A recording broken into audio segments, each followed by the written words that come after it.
다른 나라가 끼어들 여지를 주지 않았었죠. 그런데 최근 정세가 급변함에 따라 이 공고한 벽에 틈이 생겼고 이 틈을 뚫고 간 나라가 바로 한국이라 할 수 있습니다. 한국의 뛰어난 무기 체계는 유럽연합의 관심을 받기 충분했기 때문이죠.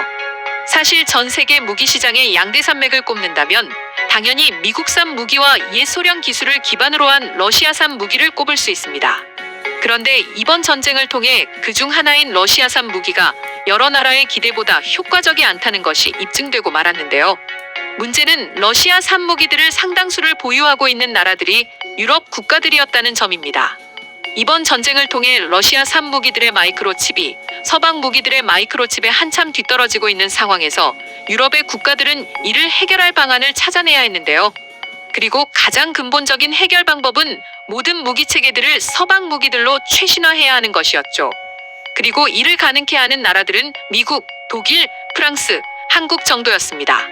그리고 많은 유럽 국가들이 이들 나라 중 가장 최적화된 조건을 가진 나라로 선택한 것이 한국이었습니다. 대표적으로 폴란드는 유럽의 대표적인 육군 강국이자 나토 동맹 지상군의 핵심 전력이라고 할 수 있습니다. 그리고 이러한 폴란드가 한국의 무기 체계를 선택했다는 것만으로도 특히나 동유럽 국가들은 한국을 필연적으로 선택할 수밖에 없었죠. 만일 우크라이나처럼 전쟁이 발발하게 되면 동유럽 국가들은 지상군 핵심 전력인 폴란드의 도움이 필요하게 되고 무기 보급이 원활하게 이루어지려면 무기 체계가 동일해야 즉각적으로 전력으로 활용할 수 있기 때문입니다. 결국 폴란드가 한국산 무기들을 채택했기 때문에 러시아산 무기들을 주축으로 사용하던 동유럽 국가들이 서방의 무기 체계로 무기들을 최신화하려면 폴란드와 호환이 가능한 미국산 무기와 호환성이 좋은 한국산 무기를 채택할 수밖에 없는 것입니다. 물론 한국산 무기가 아닌 미국산 무기를 바로 선택하는 방법도 있습니다. 하지만 이는 생각보다 쉽지 않았는데요. 전쟁이 언제까지 지속될지 아무도 모르는 지금 같은 상황에서 동유럽 나토 국가들은 빠르게 무기 체계를 최신화하는 것이 급선무입니다. 그러나 속도나 가격 면에서 미국산 무기는 한국산 무기를 따라올 수 없었고 특히나 성능 역시 미국산 못지않다는 점은 유럽으로 하여금 한국산 무기가 해답이라는 결론을 내리게 했습니다. 폴란드만 하더라도 우리나라에서 천무 다연장 로켓 시스템을 대량 구매하며 미국에도 하이마스를 주문했지만 빠른 납기를 위해 하이마스의 주문을 줄이고 천무의 주문량을 늘리는 선택을 했었죠. 게다가 이미 한국이 폴란드에게 K2 전차와 K9 자주포 등을 현지에 공장을 설립해 기술 이전과 빠른 생산을 약속한 것을 알고 있는 동유럽 국가들의 입장에서 이러한 혜택을 놓치는 것은 오히려 말도 안 되는 것이었습니다. 그리고 이는 미국 전문가들도 인정하고 있는 일이었는데요. 미국 군사 전문 싱크탱크 랜드 연구소의 브루스 베넷 선임 연구원은 한국이 국제 방산 시장에서 틈새 시장을 공략해 좋은 성과를 거두고 있다고 밝혔습니다. 2000년대부터 방산 시장을 적극 두드려온 한국이 미국 등 시장 선정 국가들과 직접 경쟁하는 대신 값비싼 미국 장비를 구매하기 어려운 나라들의 대안을 제공하는 전략을 택했다는 것인데요. 폴란드가 주어진 예산에서 미국산 F-35보다 더 많이 살 수 있는 한국의 FA-50 전투기를 선택했고 미국 US M1보다 저렴한 한국 K2 전차를 구매한 것을 보고 분석한 것이었죠. 특히나 K9 자주포의 경우 미국에서조차 실질적인 경쟁 무기가 없을 정도로 독보적이라 평가하기도 했습니다. 또한 많은 무기 전문가들이 말하는 것 중에 하나는 한국산 무기가 그저 저렴하다고 해서 품질이 떨어지는 것이 아니라 말하고 있습니다. 군사 전문가인 브루스 벡톨 미국 엔젤러 주립대 교수는 정부가 무기를 구입할 때 가격은 하나의 고려사항일 뿐 다른 여러 가지 요인을 본다고 밝혔는데요. 구입하려는 무기 체계가 자국군의 기반 시설에 어떻게 탑재되는지, 향후 조달 가능성은 문제없는지, 또 사후 지원 체계가 잘 마련돼 있는지 등을 꼼꼼히 따져본다는 것입니다. 결국 모든 면을 미루어 보았을 때 한국의 무기 체계는 그만큼 엄청난 발전을 이루었다는 것을 증명하고 있는 것이죠. 그렇다 보니 이젠 동유럽뿐만 아니라 영국까지도 한국 무기 체계에 많은 관심을 기울이고 있습니다. 나토 동맹 국가 중에서도 군사강국으로 이름 높은 영국은 최근 K9에 많은 관심을 보이고 있습니다. 영국의 경우 우크라이나에 대한 군사 지원을 확대해 전력의 공백이 있는 상황인데요.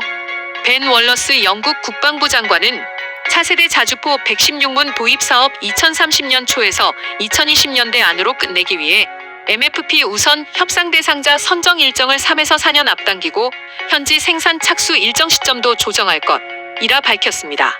그리고 당연히 K9 자주포는 그중 유력 후보로 점쳐지고 있었습니다. 지난해 9월 22일부터 23일까지 영국에서 열린 DVD 포럼 2022에서 한국은 K9 자주포를 전시했습니다. 이 자리에서 K9은 모든 지형 이동성을 보여주었고 또한 처음으로 크로스컨트리 트랙에서 전지형 기동성을 선보였는데요. 푹푹 빠지는 사막이든 혹한의 눈밭이든 47톤에 이르는 육중한 탱크가 거침없이 질주하는 모습은 그야말로 장관이라 할 수 있었죠. 무려 1,000마력에 달하는 힘 좋은 엔진이 있었기에 가능한 일이었는데요. 물론 글로벌 시장에도 이처럼 악조건을 극복할 수 있는 자주포들은 존재합니다. 하지만 화포의 정확도와 발사 신속성까지 범위를 넓혀보면 K9이 경쟁사에 비해 확실히 앞서 있습니다. 특히 화포 자동화를 통해 30초 내에 초탄을 발사할 수 있는 기술은 세계 최고라는 평을 받을 정도였죠.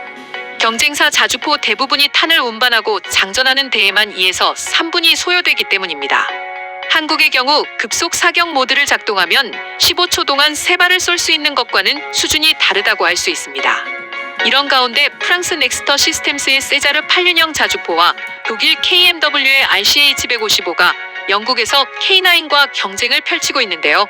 성능도 K9이 훌륭하지만 한국의 경우 빠른 납기까지 가능하다는 점은 당장 전력의 공백을 채워야 하는 영국의 입장에선 무엇보다 중요한 일이기에 많은 해외의 군사 전문가들이 한국의 수주를 점치고 있습니다. 실제로 세자르 8륜형 자주포 모델의 경우 연간 1에서 2문 정도만 생산 가능하고 이미 주문 물량이 밀려 있어 즉각 납품이 불가능한 상황이었죠.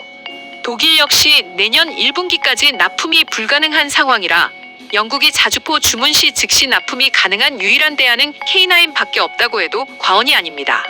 즉, 가격 성능 납기 측면을 고려하면 K9의 수입이 영국 입장에서 최상의 선택인 것이죠.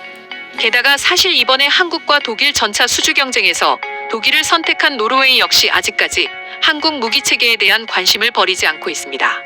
애초에 노르웨이가 독일을 선택한 이유도 한국의 전차가 성능이 딸려서가 아니라 독일과의 동맹 관계 때문이라고 노르웨이 측에서 밝히기도 했는데요.